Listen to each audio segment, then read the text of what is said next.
What's up guys, today we have the Samsung On 5 locked to T-Mobile, which is purchased off of somebody but is currently Google Samsung FRP locked.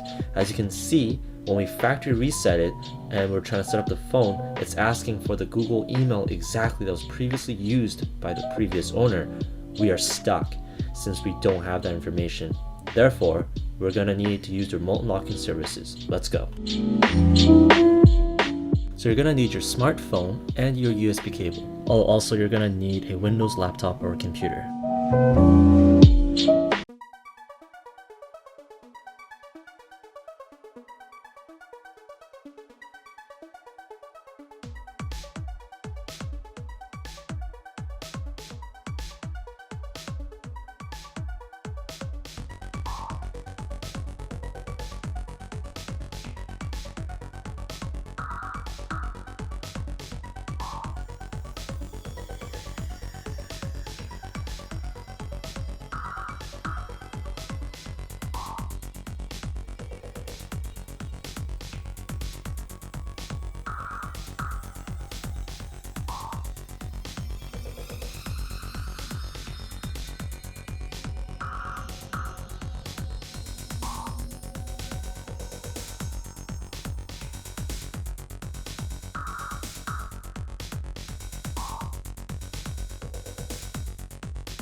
Prompted by your technician, plug in your phone. If your phone is already plugged in, don't worry, simply unplug your phone and plug it back in. As we approach step 2, your technician will then begin servicing your smartphone connected. Remember to always leave it connected and never disconnect unless instructed to do so. Depending on your phone, the technician may or may not reboot your phone once or twice.